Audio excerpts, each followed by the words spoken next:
गांव के बाहरी इलाके में एक बूढ़े बाबा शांत अवस्था में बैठे हैं। उनका चेहरा समय और परीक्षणों का एक रोड मैप है। 3 दोस्त आते हैं। उनकी युवा उमंग बाबा की वृद्ध स्थिरता को उजागर करती है। बूढ़े बाबा गंभीर स्वर में चेतावनी देते हैं, बेटा, वहां मत जाओ। जो कोई उस गांव की सीमा पार करता है वह सुबह देखने के लिए जीवित नहीं रहता। गांव की सड़क पर राहुल, अजय और सोनू हंसी साझा करते हैं। उनकी हंसी गूंजती है, बाबा के शब्दों को खारिज करती है। वे बेफिक्र होकर गांव की ओर बढ़ते हैं। उनकी यात्रा शुरू होती है। बाबा की चेतावनी फीकी पड़ जाती है। रहस्यपुर गांव में एक अशांत शांति छा गई है। एक अजीब सन्नाटा उतरता है जो एक परित्यक्त स्थान का संकेत देता है। हवा एक अकल्पनीय दुर्गंध से भरी हुई है जो अनदेखे भयावहता का एक गंभीर प्रमाण है। खंडहर झोपड़ियां मूक गवाह के रूप में खड़ी हैं जो अचानक समाप्त हो गए जीवन के बिखरे हुए अवशेष हैं। इस उजाड़ क्षेत्र में न तो कोई आत्मा हिलती है, न मानव और न ही जानवर। गांव जीवन से रहित है। पुरानी हवेली का दरवाजा खुलता है। तिकड़ी को अपनी छायादार गहराइयों में बुलाता है। हिचकिचाते हुए वे दहलीज पार करते हैं। उनके दिल प्रत्याशा में धड़क रहे हैं। हर कदम उनके बढ़ते डर की गूंज है। चुप्पी उनके डर को बढ़ा रही है। अंधेरा उन्हें एक कफन की तरह लपेट लेता है क्योंकि वे प्रेतवाधित हवेली में गहराई तक जाते हैं। अंधेरा हवेली के गलियारे को ढक लेता है। एक ठंडी हवा अनदेखे दरारों से फुसफुसाती है जो भूली हुई भयावहता का संकेत देती है। दीवारों पर ऐसे धब्बे हैं जो सूखे खून की फुसफुसाहट करते हैं। हर निशान दमनकारी रात में एक मूक चीख है। हवा भारी हो जाती है, अनकही कहानियों और आशंकाओं के भार से भरी हुई। हर छाया लंबी होती है, परिचित आकृतियों को विकृत पैरोडी में बदल देती है, बढ़ती बेचैनी को बढ़ावा देती है। गलियारा एक मूक प्रहरी के रूप में खड़ा है। उन रहस्यों की रक्षा करता है जिन्हें सबसे अच्छा प्रभावित छोड़ दिया जाता है। इसका अंधेरा एक दमघोंट आवरण है। आधी रात में राहुल की टॉर्च अंधेरे को भेदती है, प्राचीन हवेली की दीवार को उजागर करती है। किरणें बेचैनी से नाचती हैं, परछाइयों में उत्तर खोज रही हैं। एक भयानक संदेश दिखाई देता है जो सूखे खून से लिखा हुआ प्रतीत होता है। The wall whispers a dire warning. तुम यहां आए क्यों? अब कभी बाहर नहीं जाओगे। अजय की चीख रात की शांति को तोड़ते हुए प्राचीन हवेली में गूंजती है। आवाज पुरानी दीवारों से गूंजती है। हर गूंज दहशत का एक संकेत देती है। पायल की आवाज दूर से आती है। उसके शब्द हवेली की विशालता में खो जाते हैं। सीढ़ियां छाया में मंडराती हैं जिससे डर की भावना बढ़ जाती है। रात की शांति में एक आकृति उतरना शुरू करती है। उसकी उपस्थिति दीवारों से चिपके हुए छायाओं की तरह ही डरावनी है। वह धीरे धीरे चलती है। हर कदम उसके विकृत चेहरे पर अंकित मौन यातना को प्रतिध्वनित करता है। मंद पृष्ठभूमि के खिलाफ उसकी साड़ी एकदम सफेद, एक अजीब चमक के साथ चमकती हुई प्रतीत होती है।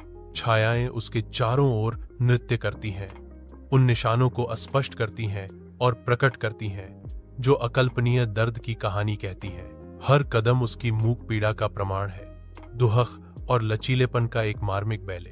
वह अपनी वंशानुक्रम जारी रखती है। दुख का एक भूत हमेशा हवेली की गूंज से बंधा रहता है। धुंधले प्रकाश वाली हवेली के कमरे में एक महिला की आकृति उभरती है। बाहें फैली हुई हैं। उसकी लंबी बाहें बाहर की ओर फैली हुई हैं, जो एक इशारा है जो आज्ञाकारी और हताश दोनों है। वह आगे बढ़ती है। उसका इरादा केंद्रित और अटूट है। उसकी उंगलियां अंदर की ओर मुड़ जाती हैं, पकड़ने के लिए तैयार। तेज गति से वह तीनों को पकड़ लेती है। उसकी पकड़ मजबूत हो जाती है। कमरा शांत हो जाता है। महिला की जीत पूरी हो जाती है। भव्य हवेली का कमरा भारी चुप्पी में खड़ा है। चीखों की गूंज अभी भी हवा में चिपकी हुई है। ऊंची खिड़कियों से छनकर आने वाली धुंधली चांदनी में धूल के कण नाचते हैं जो हाल ही में हुए आतंक का मूक प्रमाण है। जैसे जैसे परछाइयां लंबी होती जाती हैं, परिचित आकार विकृत होकर भद्दे आंकड़े बन जाते हैं। जैसे हवेली अपनी सांस रोक लेती है, खामोशी गहरी होती जाती है। एक दमनकारी कंबल कमरे के हर कोने को दबा देता है जिससे आशंका बढ़ती जाती है। अंधेरे से एक अदृश्य उपस्थिति देखती हुई प्रतीत होती है। एक स्पष्ट तनाव शांति में कंपन करता है। हवेली एक मूक गवाह बनी हुई है, जिसकी प्राचीन दीवारें रहस्यों की रक्षा करती हैं और दर्द की गूंज को सोखती हैं। जैसे ही भोर होती है, जंगल शांत खड़ा होता है, दुनिया से अछूता। जीवन धीरे धीरे जंगल के किनारे पर हिलता है। गांव सुबह की धुंध में घिरा हुआ अपनी सांसें थामे हुए है। सुबह की शांति अभी तक अनकही बातों का संकेत देती है। सुबह की रोशनी जर्जर हवेली में प्रवेश करती है, जो छाया के बीच खड़े 3 आंकड़ों को प्रकट करती है। टूटी हुई खिड़की उन्हें फ्रेम करती है। भोर के धुंधले प्रकाश में उनके आकार को सिलहूट करती है। एक अशुभ उपस्थिति कमरे को भर देती है, क्योंकि आंकड़े स्थिर रहते हैं, उनके इरादे अज्ञात हैं। यह हवेली इन नए रहस्यमय निवासियों के आगमन का इंतजार कर रही है। रहसपुर एक निर्दयी धूप के नीचे स्थित है। इसकी गलियों में निराशा गूंजती है। हवा डर से भरी हुई है। हवा का हर झोंका दहशत की कहानियां फुसफुसाता है। छायादार दरवाजों में ग्रामीण दुबक जाते हैं। उनकी आंखें अनकहे डर से खुली हुई हैं। वे गांव की काली प्रतिष्ठा की कहानियां फुसफुसाते हैं। हवा द्वारा लाई गई भयानक कहानियों की गूंज। राहुल, अजय और सोनू हवेली के पुस्तकालय में कदम रखते हैं, जो भूली हुई विद्या का आश्रय स्थल है। उनकी आंखें शांत अलमारियों को टटोलती हैं। हर पुस्तक इतिहास की मूक गवाह है। हवा अनकही कहानियों के भार से भारी है, जो स्याही और चर्म पत्र में उकेरी गई हैं। वे गांव के लंबे समय से भूले हुए अतीत की कहानियों को फुसफुसाते हुए कलाकृतियों पर टकटकी लगाते हैं। दोस्त सावधानी से हवेली के रसोई घर में प्रवेश करते हैं। उनकी आंखें परेशान करने वाले दृश्य को स्कैन कर रही हैं। अजीब पुरानी खाना पकाने की सामग्री अलमारियों में लगी है, जो भूली हुई पाक प्रथाओं का संकेत देती हैं। अजीब उपकरण काउंटरटॉप को बिखेरते हैं। उनका उद्देश्य रहस्य में डूबा हुआ है। एक दोस्त झिझकते हुए संपर्क करता है, जो काउंटर पर सबसे अजीब उपकरण की ओर आकर्षित होता है। दोस्तों ने एक दूसरे को बेचैनी से देखा, यह महसूस करते हुए कि इस रसोई में उनकी समझ से परे रहस्य छिपे हैं। उतरना शुरू होता है। तहखाने में हर कदम प्रत्याशा और डर के साथ गूंजता है। अंधेरे में गहराई तक हवा भूली हुई रहस्यों के भार से भारी हो जाती है। एक गुप्त कमरा छाया से उभरता है, जिसका प्रवेश द्वार रहस्य में छिपा है। अंदर गांव के पुराने रहस्य निष्क्रिय पड़े हैं, जो उजागर होने की प्रतीक्षा कर रहे हैं। अनकही कहानियों और दबे हुए सच की ऊर्जा से हवा चटकती है। जैसे जैसे रहस्य उजागर होते हैं, अतीत की छायाएं लंबी और भयावह रूप से फैलती हैं। आधी रात में 3 दोस्त एक भव्य हवेली के बेडरूम में बेचैनी से सो रहे हैं, जो उस आतंक से अनजान है जो छिपा हुआ है। हवा एक अशांत शांति के साथ घनी हो जाती है, जिसमें अजीब दूर की आवाजें सुनाई देती हैं, जो उनके सपनों में रेंगती हैं। भयानक दर्शन उनके नींद को सताने लगते हैं। उनके चेहरों को मौन चीखों और अनकहे डर से मरोड़ते हैं। अशांत ध्वनियां तेज हो जाती हैं।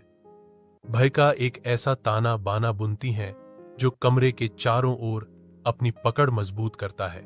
एक दोस्त डर से चौड़ी आंखों से सीधा बैठ जाता है, जो दुःस्वप्न की प्रचंड शक्ति से जाग गया। कमरा अंधेरे में डूबा हुआ है।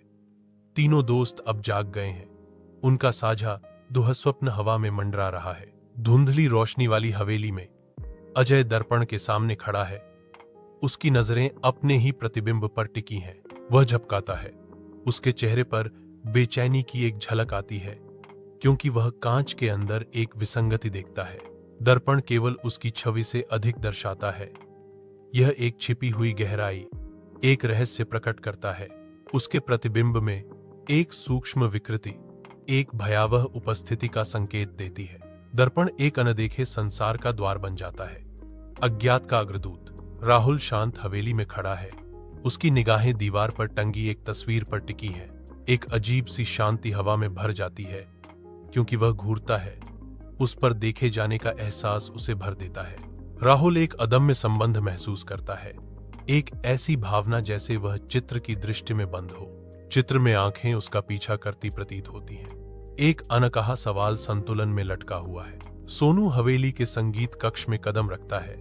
हवा प्रत्याशा से भरी हुई है। एक भव्य पियानो कमरे के केंद्र में चुपचाप बैठा है, जो चांदनी में नहाया हुआ है। पियानो की चाबियां दबती हैं, कमरे को एक मार्मिक धुन से भर देती हैं। सोनू मुड़ता है। उसकी आंखें फैल जाती हैं क्योंकि पियानो अपने आप बजना शुरू हो जाता है। संगीत तेज होता है, लंबी परछाइयां डालता है जो अजीब रोशनी के साथ नाचती हैं। सोनू अभी भी खड़ा है, पूरी तरह से स्पेक्ट्रल प्रदर्शन से मोहित। पुराने हवेली में एक लंबी गूंजती हुई दालान 3 दोस्तों के सामने फैली हुई है। हर कदम के साथ छाया गहरी होती जा रही है। जैसे ही वे हवेली में और गहराई तक जाते हैं, हवा भारी हो जाती है और सन्नाटा उन पर हावी होने लगता है। हर कदम अजीब तरह से गूंजता है, जिससे यह बेचैनी बढ़ जाती है कि अदृश्य आंखें उनकी हर हरकत पर नजर रख रही हैं। उन्हें एक अजीब सी बेचैनी महसूस होती है। पीछा किए जाने का असहज एहसास स्पष्ट हो जाता है। दम घुटने वाली शांति में अदृश्य आंखों का भार नीचे आ जाता है, जो अंधेरे में छिपे रहस्यों का संकेत देता है। रात के आवरण में वे हवेली के बगीचे में कदम रखते हैं, जो वनस्पति रहस्यों का क्षेत्र है। अजीब पौधे और पेड़ मौन प्रहरी के रूप में खड़े हैं। उनके रूप डरावनी सिलहूट में मुड़ गए हैं। चांदनी चंदवा से छन कर आती है, नाचते हुए छाया डालती है जो छिपे रहस्यों का संकेत देती है। बगीचे में हर कदम प्रकृति की विचित्र कलात्मकता को उजागर करता है। अजीबोगरीब का एक सिम्फनी। हवेली का बगीचा भूली हुई कहानियों की फुसफुसाहट करता है, जो असामान्य लोगों का आश्रय स्थल है। रात के आवरण में दोस्त कुएं के पास इकट्ठा होते हैं। उनके चेहरे सतर्क और आशंकित होते हैं। कुआं एक अजीब, परेशान करने वाला कोलाहल पैदा करता है, जिसकी गूंज समूह के बीच बेचैनी पैदा करती है। कुएं का अंधेरा गहरा होता जा रहा है, जो ध्वनि और प्रकाश को निगल रहा है। एक स्पष्ट तनाव हवा में भर जाता है, क्योंकि वे अजीब आवाजों के स्रोत को समझने की कोशिश करते हैं। कुएं से आने वाली बेचैनी भरी आवाजें तेज हो जाती हैं, जिससे उनका डर और उत्सुकता बढ़ जाती है। राहुल हवेली की चोटी पर चढ़ना शुरू करता है। उसका दृढ़ संकल्प प्राचीन पत्थर पर अंकित है। अजय राहुल के ठीक पीछे चलता है। उसका सिलहूट रात के आकाश के खिलाफ एक तीखा विरोधाभास है। सोनू चढ़ाई में शामिल होता है। हर ऊपर की ओर कदम के साथ उसकी प्रत्याशा बढ़ती है। हवेली की चोटी से गांव का एक भयानक दृश्य खुलता है, जिसके रहस्य रात के आवरण में उजागर होते हैं।